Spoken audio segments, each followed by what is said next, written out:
साथियों नमस्कार। आज मैं आपको सुनाऊंगी शादी के बाद भी पत्नी का बॉयफ्रेंड, मगर पत्नी को मिला एक सच्चा पति। एक लड़की की शादी उसके बिना मर्जी से हो जाती है, एक सीधे साधे लड़के से, जिस लड़के के घर में उसकी माँ के अलावा और कोई नहीं था।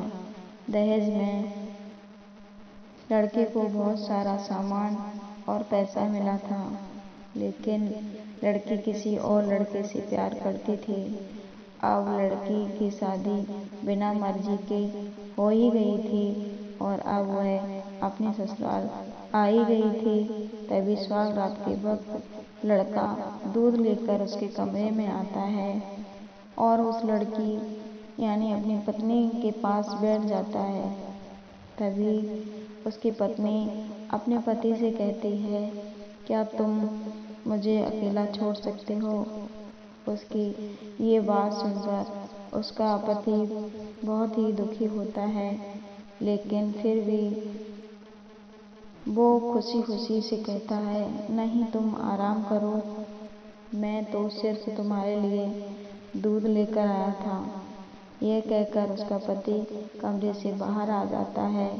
उसकी लड़की मन मार कर रह जाती है, क्योंकि लड़की चाहती थी कि उसने झगड़ा क्यों नहीं किया ताकि वो उस गंवार लड़के से तलाक ले सके। अब लड़की को ससुराल में 3-4 ही दिन हुए थे। अब लड़की को ससुराल में 3-4 दिन ही हुए थे, मगर वो तो पूरा दिन फोन पर ही अपने बॉयफ्रेंड से बात करती रहती थी और उधर उस लड़की की सास बिना शिकायत करे दिन भर घर का सारा काम करती थी। वो सबके लिए खाना बनाती, फिर भी लड़की की सास अपने बेटे के सामने मुस्कुराती रहती थी। लड़का एक कंपनी में एक छोटी सी नौकरी करता था। वह बेहद ही ईमानदार और मेहनती था। सुबह अपने काम पर जाता और शाम को थका हुआ घर आता, मगर उसकी पत्नी उसे एक गिलास पानी की भी नहीं पहुँचती थी। अब लड़के और उसकी लड़की की शादी को करीब 1 महीना हो गया था, मगर अब तक वो दोनों एक साथ कभी नहीं सोए हुए थे। वैसे लड़का बहुत ही शांति स्वभाव का था, इसलिए वह अपनी पत्नी को कुछ भी नहीं कहता था। फिर भी वह अपनी पत्नी को खाना खिलाकर आता था, मगर उसकी पत्नी उसके साथ कभी खाना नहीं खाती थी। वह अपना खाना लड़की अपना खाना अलग अपने कमरे में बैठकर खाती थी। लड़की को ये एक दहेज में स्कूटी मिले थे। लड़का जैसे ही अपने काम पर जाता, उसके आधे घंटे के बाद लड़की अपनी स्कूटी लेकर निकल जाती थी अपने बॉयफ्रेंड से मिलने के लिए, और लड़के के आने से पहले ही वो अपनी ससुराल आ जाती थी। एक दिन लड़के की काम की छुट्टी थी और वह घर पर ही था, तो लड़की ने अच्छे भले खाने को भी गंदा कहकर अपनी सासू माँ को उल्टा सीधा कहकर खाने को बाहर फेंक देती है। ये सब कुछ देखकर लड़के को बहुत गुस्सा आता है और वह गुस्से गुस्से में अपनी पत्नी पर हाथ उठा देता है, मगर उसकी माँ फिर भी अपने बेटे को ही डांटती है। इधर लड़की को एक बहाना ही चाहिए था, जो कि उसे मिल गया था। तभी वो बिना बोले अपनी स्कूटी लेकर अपने बॉयफ्रेंड के पास चली जाती है। बॉयफ्रेंड से जाकर कहती है कि अब एक पल भी उस गंवार के साथ उसके घर में नहीं रहना है। आज उस गंवार ने मुझ पर हाथ उठाकर अच्छा नहीं किया। तभी उसका बॉयफ्रेंड कहता है कि तुमसे तो मैं कब से कहता हूँ कि तुम भाग चलो मेरे साथ कहीं दूर, मगर तुम हो कि आजकल करती रहती हो। तब लड़की कहती है कि शादी के दिन मैं तुम्हारे पास आई थी, तब तुम्ही ने तो लौटाया था मुझे घर वापस। बॉयफ्रेंड ने कहा, खाली हाथ हम दोनों कहाँ तक भागेंगे, तुम ही बोलो। मैंने तुमसे कहा था कि तुम कुछ पैसे और गहने साथ ले लो, और तुम हो कि खाली हाथ ही मेरे पास आ गई थी। आखिर दूर एक नई जगह में जिंदगी की शुरुआत करने के लिए तो पैसे चाहिए ना। और ना एक बात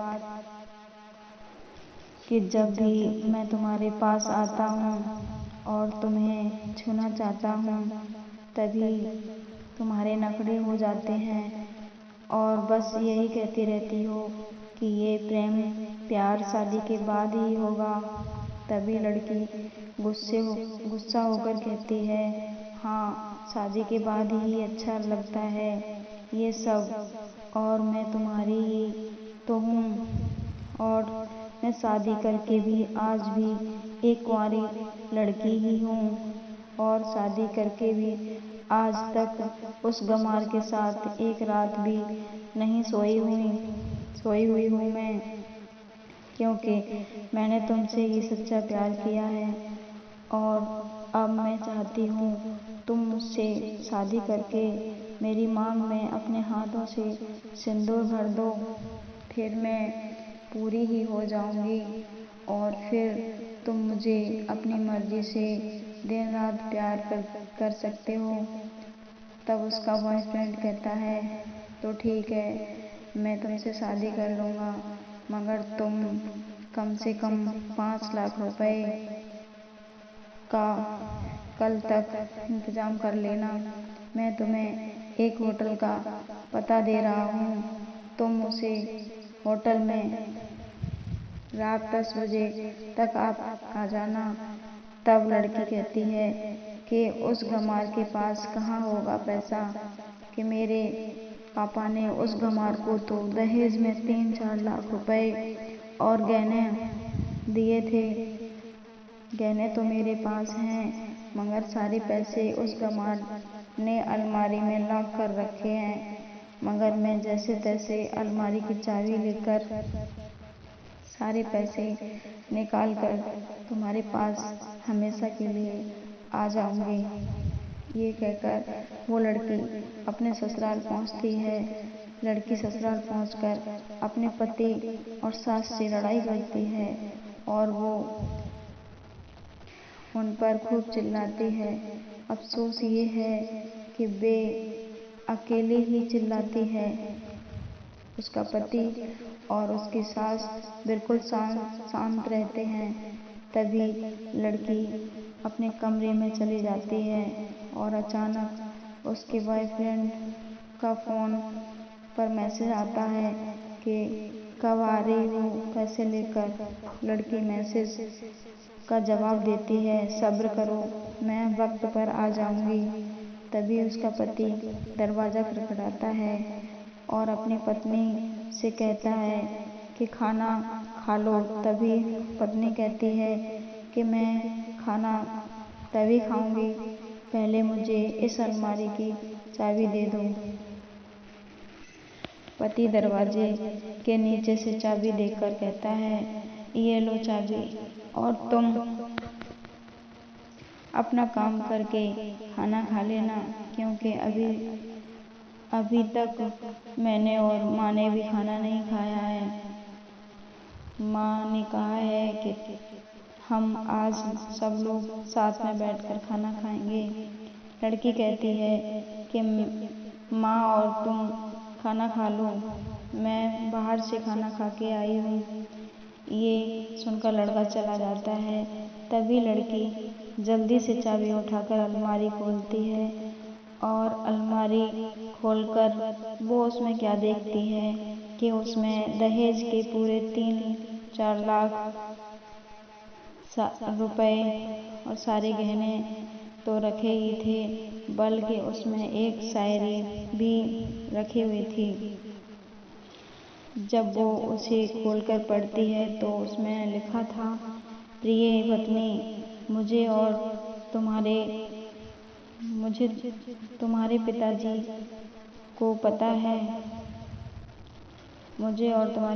को पता है कि तुम किसी और लड़के से बेहद प्यार करती हो, मगर तुम्हारे पिताजी ने पता लगाया है कि जिससे तुम प्यार करती हो उसकी पहले भी एक शादी हो चुकी है और वो लड़का बहुत ही लड़कियों को धोखा दे चुका है। पर आपके पिताजी आपको उस लड़के के बारे में कुछ भी ना बता सके, क्योंकि उन्हें पता था कि जो ये इश्क का नशा है वह हमेशा अपनों को गैर और गैरों को अपना बना देता है। इसलिए तुम्हारे पिताजी ने मेरे आगे हाथ जोड़कर ये कहा कि मेरी बेटी का हमेशा ख्याल रखना। एक बाप के मुंह से एक बेटी की कहानी सुनकर मेरे भी आंखों में आंसू आ गए थे और मुझे ये यकीन भी हो गया था कि एक अच्छे पति होने का सम्मान मुझे मिले या ना मिले, मगर एक दामाद होने की इज्जत तो मैं पा सकता हूँ। और मुझे दहेज में मिले पैसे और सोने के गहने मैंने तुम्हारी अलमारी में रख दिए हैं, क्योंकि मुझे दहेज के नाम से मुझे नफरत हो चुकी है। इस दहेज के ही कारण मैंने अपनी बहन और पिता को खोया है। और मेरे पिताजी के अंतिम शब्द यही थे कि किसी बेटी के बाप से कभी 1 रुपया दहेज न लेना। और उस डायरी में यह भी लिखा था कि तुम मुझसे आज़ाद हो और तुम कहीं भी जा सकती हो। डायरी के बीच के पन्नों में तलाक के पेपर भी रखे हैं, जहां मैंने पहले ही साइन कर दिए हैं। जब भी लगे कि अब इस गंवार के साथ नहीं रहना है, तब तुम भी इस पेपर पर साइन करके अपने सारे पैसे और गहने लेकर जा सकती हो। लड़की डायरी पर पढ़कर हैरान थी और परेशान भी थी। न चाहते हुए भी उस गंवार पति के शब्दों ने उसके दिल को छू लिया था। अब वो न चाहते हुए भी गंवार पति के अनदेखे प्यार की वो महसूस करने लगी थी। वह फूट फूट कर रोने भी लगी थी। डायरी में आगे लिखा था कि मैंने तुम्हें इसलिए मारा था क्योंकि आपने माँ को गाली दी, और जो बेटा खुद के आगे अपनी माँ की बेइज्जती होते सहन कर ले, फिर वह बेटा ही कैसा। इसलिए मुझे माफ़ कर देना, क्योंकि मेरे लिए माँ का दर्जा सबसे बड़ा है और मैं आपको दुल्हन बनाकर अपना हमसफर बनाने के लिए लाया था, आपसे जबरदस्ती करने के लिए नहीं। आपको मुझसे प्यार हो या ना हो, लेकिन मैं अंत तक सिर्फ तुमसे ही प्रेम करता रहूँगा। अब फैसला तुम्हारे ही हाथों में है। अब लड़की दुल्हन बन चुकी थी। अब उसकी आंखों से आंसू बह रहे थे। अचानक लड़की के बॉयफ्रेंड का फोन आता है। तभी गुस्से में लड़की अपने फोन को स्विच ऑफ करके फोन का सिम तोड़ देती है।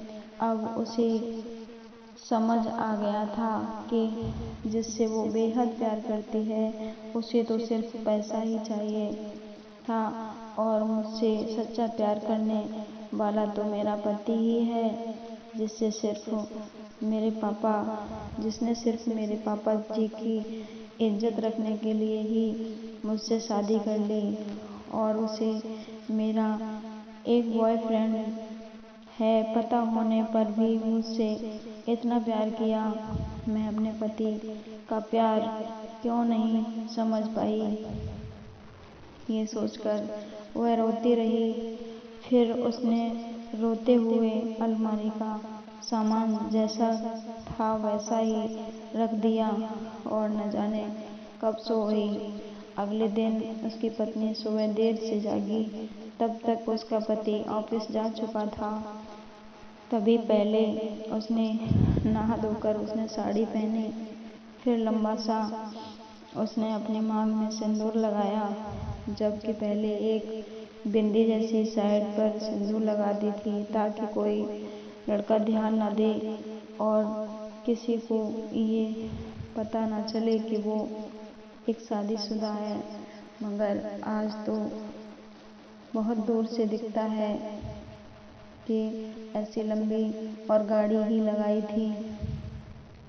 और फिर उसने अपना मंगलसूत्र भी पहना और किचन में जाकर सासू माँ को जबरदस्ती कमरे में आराम करने के लिए भेज दिया और खुद अकेले ही खाना बनाई और फिर अपने पति का ऑफिस का पता पूछती है।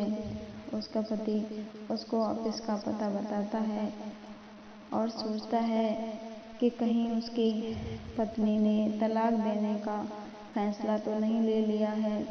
मगर उसे कहाँ पता था कि वो अब सुधर चुकी है और उसे ही अपना पति मान चुकी है।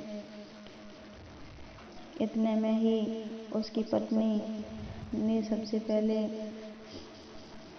अपनी सासू माँ को खाना खिलाया और स्कूटी लेकर उसके ऑफिस खाना लेकर पहुँच जाती है। पत्नी को देखकर पति हैरान हो जाता है। तभी वो अपनी पत्नी से पूछता है, सब ठीक तो है ना? माँ ने तुमसे कुछ कह तो नहीं दिया? उसका पति सवाल पर सवाल पूछे ही जा रहा था। तभी अचानक पत्नी सबके सामने ही अपने पति को अपने सीने से लगाकर कहती है कि सब ठीक है, माँ ने मुझसे कुछ भी नहीं कहा है, मगर मुझे तुमसे कुछ कहना है। पति कहता है, कहो। तभी पत्नी ने सबके सामने कहती है, आई लव यू मेरे प्यारे पति जी, आई लव यू फॉरएवर। ये सुनकर ऑफिस के लोग हैरान हो जाते हैं और खड़े हो जाते हैं, जोर जोर से तालियां बजाने लगते हैं। तभी पत्नी सबके सामने अपने पति का हाथ पकड़कर कहती है कि अब ये मेरे पति जी 1 महीने तक ऑफिस में नहीं दिखेंगे। ऑफिस के लोग कहते हैं, क्यों? तब तक लड़के की पत्नी कहती है, क्यों, हम दोनों लंबी छुट्टी पर जा रहे हैं। पति पत्नी से कहता है, तुम्हें क्या हो गया है? तभी पत्नी पति से कहती है, मुझे तुमसे सच्चा प्यार हो गया है। ये कहकर वह पति के सीने से दोबारा लग जाती है। इस तरह लिपटती है जहाँ से वो पति अपने गंवार पति से कभी भी जुदा न हो पाए। तभी उसका पति भी बहुत खुश हो जाता है और फिर वो दोनों अपने घर चले जाते हैं और खुशी खुशी अपना जीवन बिताते हैं और हमेशा खुश रहते हैं। तो साथियों, प्यार हमेशा उससे करना चाहिए जो आपसे प्यार करता हो और आपके हमेशा साथ हो और साथ ही आपके और आपके परिवार की इज्जत भी करता हो। पैसों से प्यार करने वाले इंसान कभी प्यार नहीं कर सकते। साथियों, आपको ये प्यार भरी कहानी कैसी लगी? अगर अच्छी लगी हो तो अपना प्यार ज़रूर देना। साथियों, वीडियो को लाइक, कमेंट और शेयर ज़रूर करें। धन्यवाद साथियों। राधे राधे।